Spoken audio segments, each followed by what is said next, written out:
오늘은 제 6계명, 제 살인하지 말라.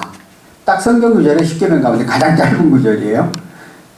그러면 오늘 우리 살인에 대한 부분에 대해서 우리들이 인식한 거하고 성경적으로 우리에게 가르쳐주는 그런 말씀이 달라요. 이런 개념들을 우리가 정립해 가면서 오늘 우리의 삶 가운데 속에서 내가 실제적으로 살인을 안 했지만은 무의식적으로 살인한 경우들이 있어요. 이런 부분들을 우리가 살펴보도록 하겠습니다. 여러분 103페이지를 한번 책을 참고해 주시기 바랍니다. 하나님이 자기 형상 곧 하나님의 형상대로 사람을 창조하시되 남자와 여자를 창조하시니라고 말씀같이 하나님은 사람을 하나님의 형상, 인격체로 지으셨고 인격체로 지으셨기 때문에 사람에게 하나님의 영광의 강체의 반사를 주셨다. 이런 점에서 사람은 모든 피조물 세계에서 최고의 존재입니다. 사람의 생존 기간은 사람이 결정할 수가 없고 하나님의 주권에 속해 있습니다. 인격체이므로 살아있는 사람의 생명을 임의로 박탈하면 안 된다는 것이죠. 10계명 제6계명에서 살인하지 말라는 계명의 법은 입법 취지는 인간의 생명을 보호하고 존귀하게 여기라는 것입니다. 살인이 무엇이고 하나님께서 왜 살인하지 말라 하셨는지 성경은 6계명이 어디까지 작용하는지 살인 행위 중에서 이법성 조각사유, 그러니까 범죄 구성 요건에 해당하는 행위의 이법성을 배제하는 특별한 사유가 성립되는 경우에 어떤 것인가, 어떻게 하면 살인하는 마음을 갖지 않을 수 있는가 하는 그 부분들을 우리가 오늘 살펴보겠습니다. 첫 번째, 살인하지 말라. 살인이란 무엇인가 하는 것입니다. 제6계명에서 살인하지 말라 하는 것은 사람의 생명의 존엄에 관한 계명이라는 것이죠. 모든 인간은 생명의 하나님께 속한 것이고 특별히 대한민국 민법 제3조 권리 능력의 존속기간, 사람이 생존하는 동안 권리와 의무의 주체가 된다고 명시되어 있습니다.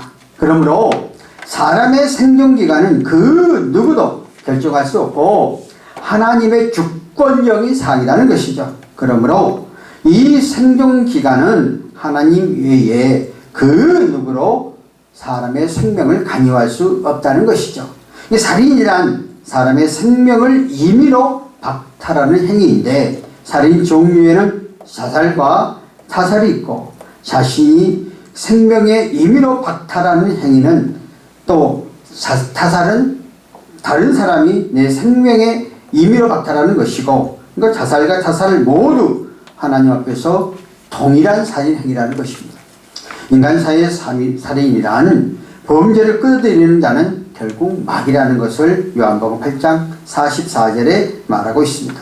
살인을 지령자는 마귀요 그 마귀의 지령을 받은 최고의 살인의 하수인 우리 하나님이 최초에 창조하시고 에덴 동산에서 가인이 최초에 살인을 냈던 것을 볼 수 있는데 그 마귀가 그 안에 들어왔다는 것입니다.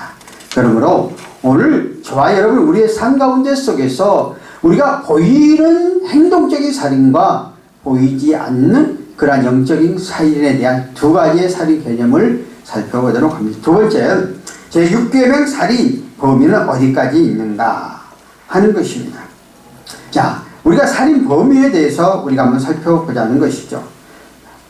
자, 먼저 우리가 105페이지 보면은 형제에게 노하는 자, 즉 분노하는 자마다 살인죄가 성립되고 심판받아 정죄받게 된다. 형제에게 노하는 자마다 심판을 받게 되고. 자, 가장 먼저 앞에 살인죄는 내가 육적으로 다른 사람의 목숨을 취한다든가 다른 사람을 살인을 하는 것을 실제적으로 행동을 말하는데 여기서 두 번째 말하는 것은 살인은 내가 실제적으로 살인을 하지 않았다도 내가 살인에 해당하는 죄에 대해서 이야기를 하고 있는데 그 밑에 보세요. 마태복음 5장 22절에 형제에게 노하는 자마다 심판을 받게 되고 그랬습니다. 쉽게 말하면 살인의 동기에 합당치 않은 노여움, 분노, 그래서 미워하는 것들도 살인에 해당한다 하고 말하고 있어요.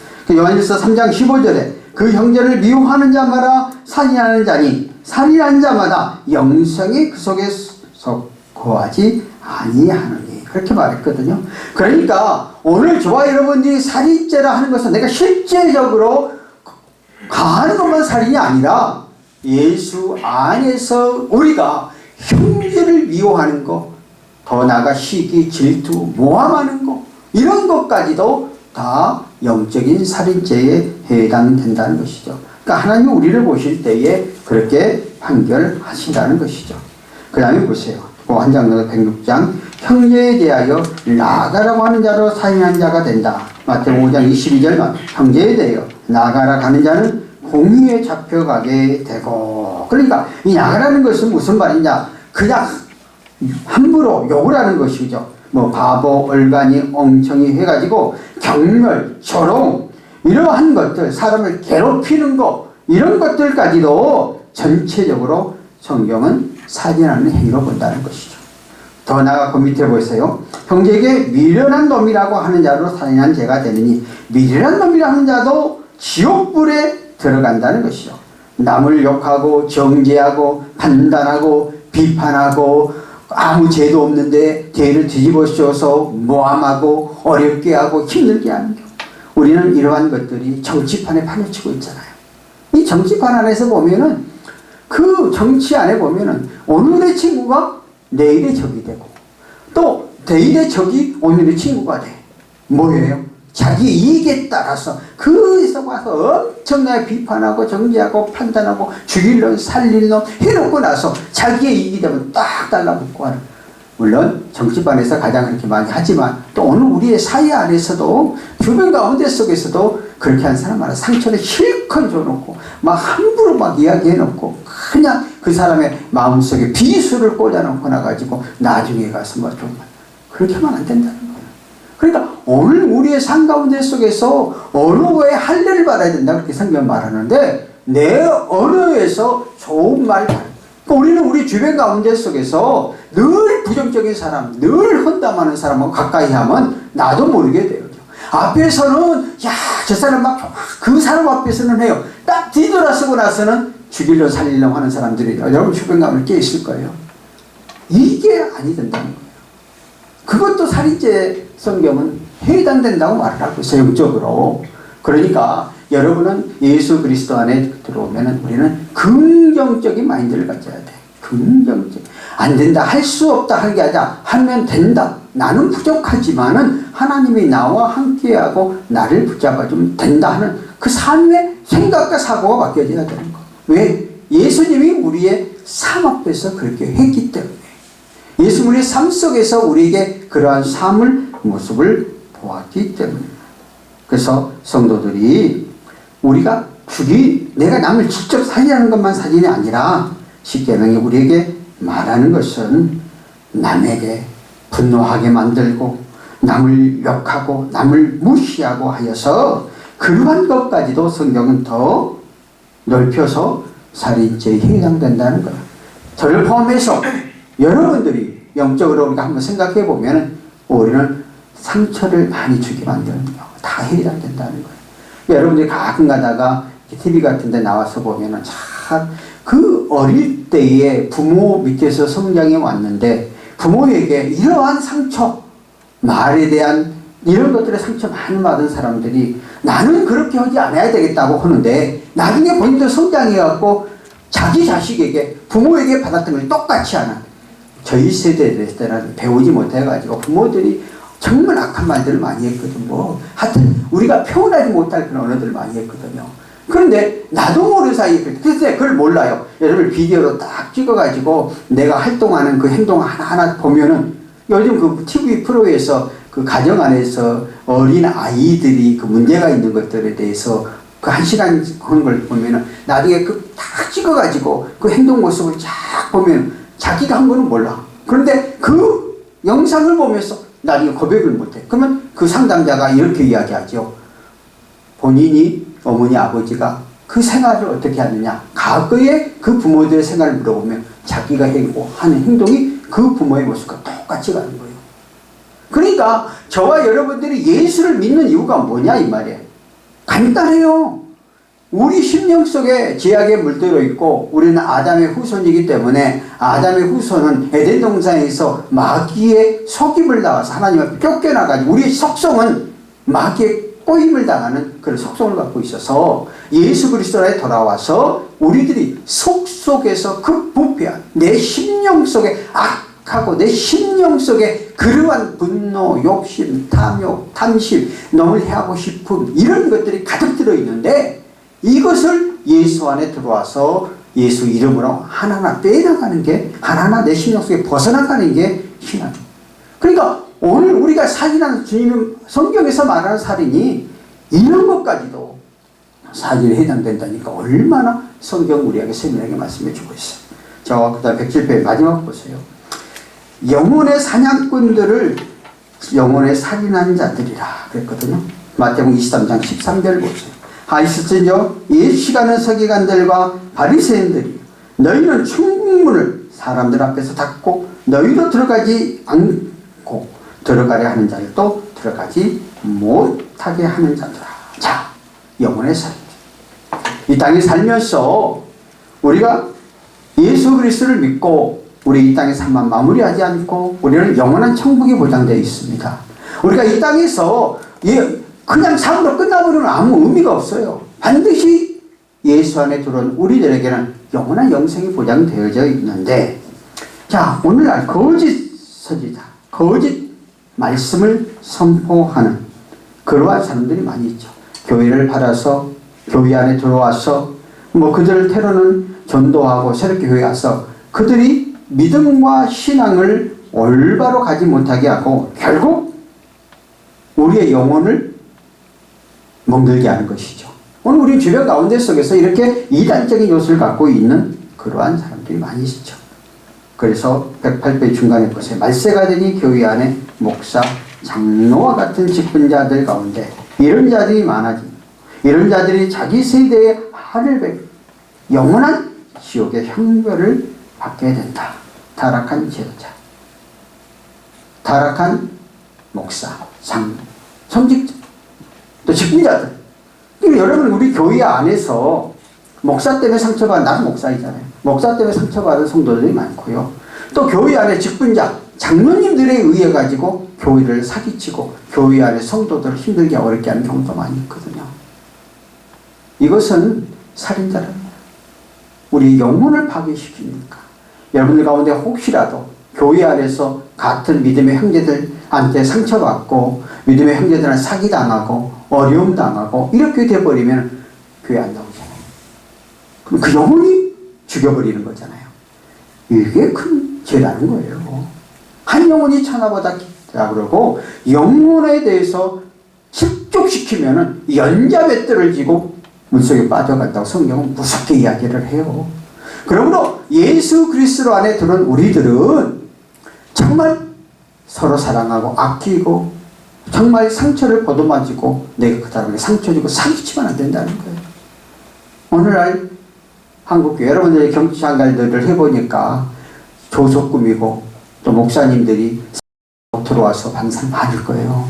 많이 봤을 거예요. 이런 것 때문에 여러분이 상처받을 수도 있어요. 그런데 그것은 거짓 싹뿐이죠. 그러니까 여러분이 분별을 해야 돼요. 다 목사가 아니고 다 진짜가 아니고 여러분도 경찰서 안에 다 경찰관이 아니잖아요. 그 가운데 이상한 사람도 있잖아요. 더 쉽게 표현하면 여러분 학교 다닐 때에 꼭 그 반 안에 이상한 애가 한두 명 있잖아요. 바뀌잖아요. 그래 반이 바뀌면 똑같더라고요.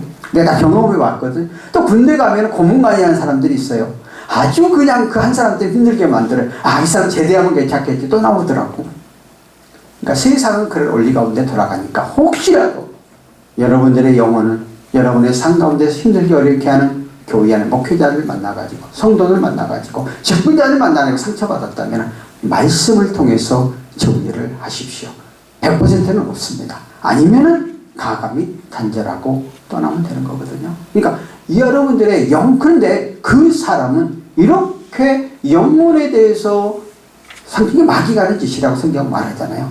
어떻게 된다고요? 연자 맷돌을 영원한 지옥의 형벌을 따지고 살인죄와 같은 마지막 심판대 앞에서 형벌을 받게 되어진다는 것이죠. 얼마나 무서운 얘기입니까?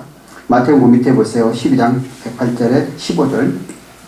하였을진저 예식하는 서기관들과 바리새인들이여 너희는 교인 한 사람을 얻게 하여 바다의 육지를 두루다니다가 생기면 너희보다 배나 더 지옥 자식이 되게 하는도다. 예수님께서 예루살렘 성전에 가서 서기관과, 그때 당시에 서기관은 오늘날로 말하면은 뭐 공무원, 고급 공무원이라고 볼 수가 있고, 바리새인들은 하나님의 말씀을 가리키는 종교 지도자들이에요. 그런데 그 예수님이 오시기 전에 성전 안에서 매매하고 장사하고 팔면서 그 하나님 앞에 드려지는 비둘기를 이제 번제물로, 예수님 오시기 전에 번제물로 드렸거든요. 양을 번제물로 드렸거든요. 그런데 딱 법을 정해가지고 다른 데서 가져온 양이나 비둘기 같은 걸 못 드리고 성전 안에 들어와가지고 거기서 그것을 사서 드리라는 거예요. 뭐예요? 시세 차이, 또 비싸게 팔아먹고 이런 것들. 그러니까 이런 것 사람은 지옥에 간다. 예수님이 그냥 성전에 오셔서 그냥 성전을 뒤엎으면서 이렇게 말씀했거든요. 오늘날도 우리가 교회 안에서 이렇게 하면은 다 안 된다는 겁니다. 저를 포함해서 가장 요즘날 목사들이 많이 욕을 먹으니까 제가 7천교회를 관리하는 사무총장을 백석총에서 9년을 했잖아요.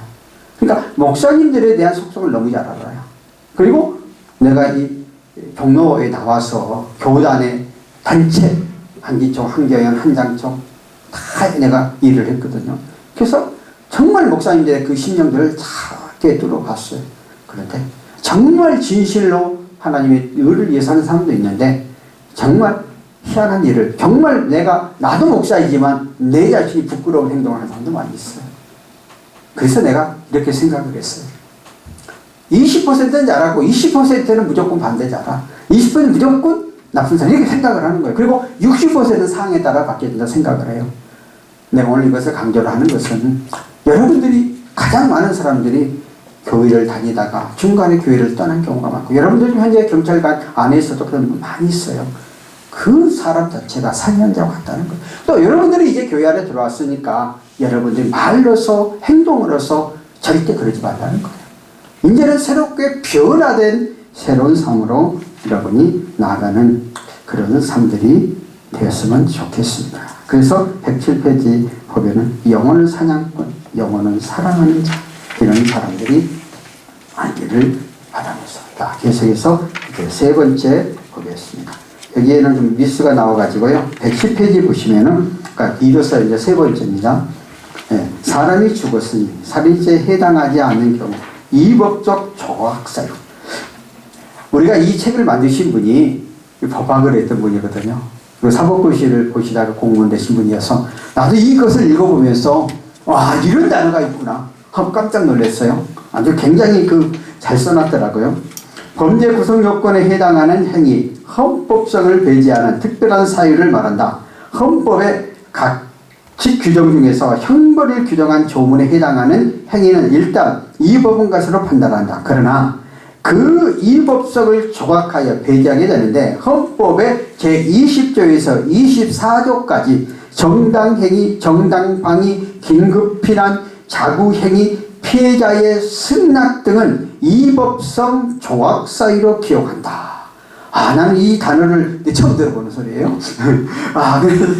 그러면서 이와 같은 헌법에 규정되어 있는 이법적 조각사유 외에 이법 조각사유는 초법 규정 이법 조각사유라고 한다. 이렇게 넣었어. 그래서 하나님 외에 어느 누구로 사람의 생존기간을 결정할 수 없는데 이것은 하나님의 절대 주권 하에 있는 것인데, 그러므로 사람이 누구나 생명을 박탈하는 것은 금하고 있는데 이 범하는 자는 중경에 다스리고 있습니다. 그런데 예외적인 경우에 사람을 죽여도 살인하여도 그 이법성은 조각 배제한다. 이와 관련 내용은 구체적으로 살펴보면은, 전쟁에서 살인지혜를 하는 사람들은 여기에 해당하지 않는다는 것이죠.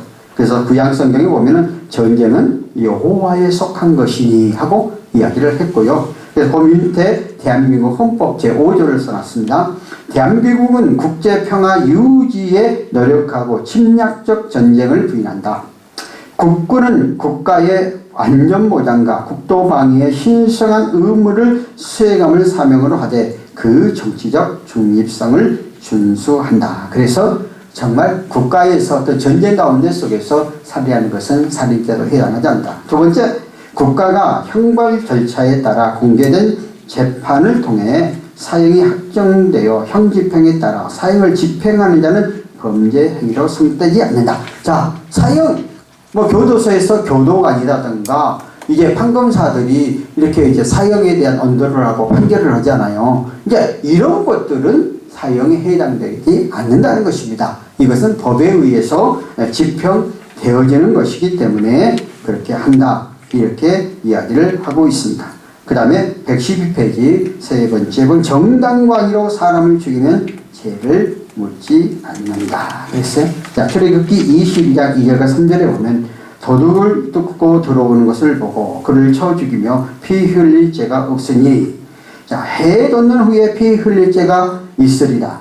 도둑을 반드시 배상할 것이니 배상할 것이 있으면 그 몸을 팔아 그 도둑한 것을 배상하실 것이다. 그래서 도둑들이 들어와서 도둑에 대해서는 그것에 해야 하는 것들에 대해서, 그래서 그 맨 처음에 이스라엘 백성들이 가나안 땅에 들어와서 12지파가 구성되어 있었어요. 그 12지파가 다 땅을 이제 애굽에서 출애굽하여 모세에 의해서 와고 막 여호수아가 가나안 땅에 들어가 12지파가 다 땅을 분배해가지고 그 땅 안에서 이제 12지파가 살아가고 있는데, 그때에 각 성마다 도피성이라는 걸 만들었습니다. 이제 도피성을 만들어가지고 이제 내가 그냥 여러분 가끔가다 그런 게 있잖아요. 아니 갑자기 이걸 딱 쳤는데 그냥 급사하는 경우 있잖아요. 내가 살인을 하려고 마음 먹지 않았는데 원치 아니하게 어떤 것을 살인을 하게 돼버렸어요. 그러면은 이 아까 말씀처럼 피를 흘리게 돼서 죽게 하면은 그 형제들이 그 사람을 돌로 그때 당 율법으로 쳐 죽였단 말이에요. 그런데 내가 고의성이 없이 죽었는데 돌로 쳐 죽인다고 형제의 책임을 보복한다면 어쩔 수 없이 당하잖아요. 그러니까 도피성 제도를 만들어가지고 그때 그런 죄를 범한 사람은 어디도 도피성으로 들어오게 되면 보호를 해줬어요. 이런 제도예요.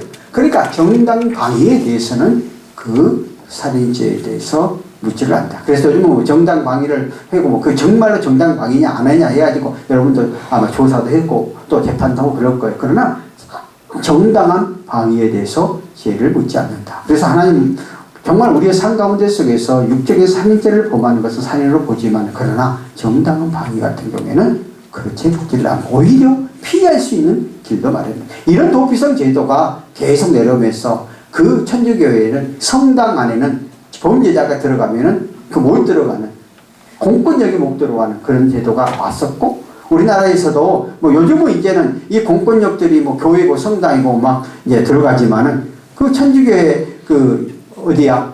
명동 성당 같은 경우에는 우리가 이제 한참 우리가 민주화될 때에 데모가 올 때에 다 글로 들어두면은 그 명동 성당은 여러분도 경찰관들이나 또는 지키고 있다가 나올 때 이제 또 타협해갖고 나오도록 했고 이렇게 했잖아요. 근데 요즘은 이제 이런 것들이 무너져버린 시대인데, 이런 제도에 따라서 정말 자기가 그 무의식적인 정말 됐던 이런 것들은 피할 수 있는 그런 길. 성경은 이러한 것들에 대해서 죄에 대해서 묻지 않고 있다 하는 것을 말해주고 있습니다.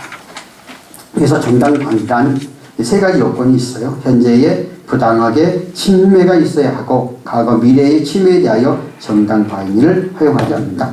계속해서 그 반복적인 행동을 한 사람이죠. 그 다음에 자기 또는 남의 권리를 방해하기 위해 자기를 상당한 이유가 있어야 한다.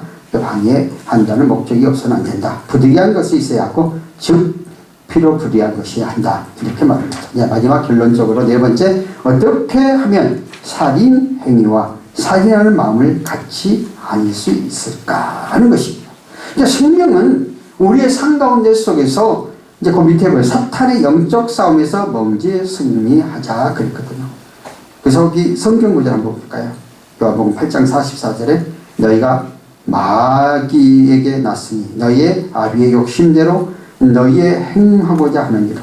그는 처음부터 살인한 자니 진리의 그 속에 없으므로 진리에 서지 못하고 거짓을 말할 때마다 제 것으로 말하니 이는 그가 거짓말장이요 거짓의 아비였습니다. 사탄에 의해서 사람들의 마음을 작용한다는 거죠.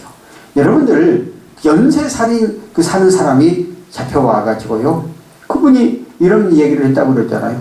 나도 모르겠다고 살인하는 거예요. 그리고 누군가가 나를 시켜가지고 사람을 해야겠다는 거, 뭐 이렇게 이야기하는 사람이 뭐예요? 완전히 사탄이 그 사람을 사로잡혀가지고 그 사람을 살인하게 만든다는 거예요. 그러니까 우리들이 영적으로 올바르게 깨어 있어야 된다는 거죠. 그래서 우리는 육과 영을 갖고 있다고 그러잖아요. 육은 우리가 살아가며 생활해요. 근데 우리 인간에게는 영혼의 평안함, 영혼의 잘됨이 있어져야 육과 영혼이 아울러 살아가는 건데, 이렇게 영적으로 마귀에 사로잡혀 버리면 살인죄를 범할 수 있는, 또 그런 충동적으로 그냥 또 분노에 참지 못해서 쫙 올라오고 이렇게 돼버린다는 거잖아요. 그래서 한 장 넘겨서 보시면, 자 116페이지 두 번째 보시면은 예수님의 사랑을 받는 대로 그 사랑으로 서로 사랑해야 한다. 요한일서 그 중간에 보면 4장 7절과 8절에 사랑하는 자들아 우리가 서로 사랑하자. 사랑은 하나님께 속한 것이니 사랑하는 자마다 하나님으로부터 나서 하나님을 알고 사랑하지 않는 자는 하나님을 알지 못하나니 이는 하나님의 사랑이십니다. 결국 하나님 사랑 안에, 예수 사랑 안에 거하게 돼야 우리가 살인할 수 있는 그런 마음, 그런 자세를 갖지 않고 나를 올바로 나가게 된다는 거예요. 결론적으로 예수 안에서 우리들이 붙잡힌 바 되어서, 성령에 붙잡힌 바 되어서 악하고 분노하고 폭발하고, 그리고 순간적으로 말도 그렇지만 행동도 나오지 않아요? 그러지 말라. 그렇게 안 해야 된다는 거예요. 그리고 그 밑에 가서 보면은 백신 어떤 순교자 이야기가 나와 있는데, 대표적으로 한국의 손양호 목사가 나오죠. 여수 반란 사건에 의해서 두 아들을, 학생들인데 학생들에 의해서 두 아들을 죽였죠. 그래서 그 앞장서서 두 아들을 죽이게 한 그 또 학생이 잡혀서 경찰서에 불려왔고 감옥에 가서 사형을 받을 수밖에 없었어요. 그럴 때 손양호 목사가, 사랑의 온전탄이라고 그러잖아요. 손양호 목사님이 뭐 지금은 이제 지금 법으로는 안 되지만 그때 당시에는 이렇게 서로 간용이 되는 시대였어요. 그래서 강국이 부탁을 해가지고 그 사람을 빼와서 자기의 양아들로 담아가지고 그렇게 했다고 그래요. 그래서 사랑의 온전탄이라고 이렇게 말을 해요. 쉽지 않죠. 그거 할 수가 없는 거죠. 자기의 두 아들을 그리고 그분이 마지막 그 장례식장에서 그 고백한 얘기가 있어요. 내 두 아들을 천국에 가게 되어졌고, 뭐 이런 얘기를 쫙 하면서 감동적인, 그게 뭐 그렇게 되었었을까? 그 속에 예수의 영이 들어오고 성령이 들어오니까 완전히 은수로 여기지 아니하고 예수 사랑을 생각하니까 이러한 마음을 갖고 있으면 영적으로도 우리는 살인하는 함부로 말하는 사람이 안 되고, 육적으로 충동적으로 남을 죽일 수 있는 그런 마음이 안 나타나는 거예요. 그러니까 결론적으로 살인하지 말라는 것은 우리가 영과 육의 두 가지 것을 살펴보면서 우리들이 예수 안에서, 예수님의 사랑, 예수님의 말씀 안에서 가게, 우리는 바른 삶, 올바른 삶으로 살게 된다는, 결론적으로 117페이지 보십시다. 율계명의 입법 취지는 하나님께서 자기 형상대로 만드신 인간의 생명을 보호하고 존귀하게 여기는 것이고, 이제 우리는 살인하지 말라, 미워하지 말라, 비난하지 말라에서 떠나 주께서 나에게 베푸신 사랑으로 우리 시야에서 들어온 모든 사람들을 사랑하며 감싸고 도우며 대변해 줄 수 있는 사랑의 사람이 되자. 번제 한 사람이 인격체이므로 하나님이 사람을 그 누구도 죽이면 안 되고 예수님의 사랑으로 영육을 함께 살리는 그리스도의 사랑의 사신이 되자 하는 결론이었습니다. 기도합니다. 하나님 아버지, 은혜를 감사합니다.